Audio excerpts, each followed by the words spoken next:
మా ఫ్రెండ్ విజయ్ గాడు చాలా రోజుల తర్వాత మా ఇంటికి రావడంతో ఈవినింగ్ ఏదైనా టేస్టీ స్నాక్స్ తిందామని వైజాగ్ కాంప్లెక్స్ దగ్గరలో ఉన్న ఫుడ్ స్ట్రీట్ కి అయితే వచ్చేసాం. ఇంకా ల్యాగ్ చేయకుండా నేను ఎప్పటి నుంచో ట్రై చేద్దాం అనుకుంటున్న రాగి సంగటి విత్ నాటుకోడి పులుసు కోసం రాయలసీమ రుచులు షాప్ కి అయితే వచ్చేసాం. వీళ్ళు రాగి సంగటి, చపాతీ, పరోటాతో పాటు చికెన్, బోటి గోంగూర, తలకాయ, నాటుకోడి కూరలు కూడా ప్రొవైడ్ చేస్తున్నారు. మేమైతే రాగి సంగటి విత్ నాటుకోడి కూర ఆర్డర్ చేసాం. పైన కొంచెం నిమ్మకాయ పిండి, ఒక ముద్ద రాగి సంగటి తీసి దాన్ని వేడి వేడి నాటుకోడి కూరలో కలుపుకొని తింటే అబ్బా సూపర్ గా ఉందండి.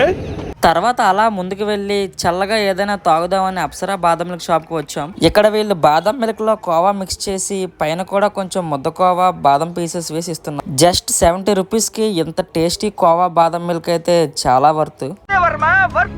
మీరు కూడా మీ ఫ్రెండ్స్ తో బయటకు వెళ్ళి ఏం తినాలరా బాబు అనే కన్ఫ్యూజన్ లో ఉంటే పక్కగా ఈ ప్లేస్ కి వెళ్ళిపోండి. అలాగే మీరు తిన్న బెస్ట్ ఫుడ్ ఐటమ్ ఏంటో కామెంట్ చేయండి.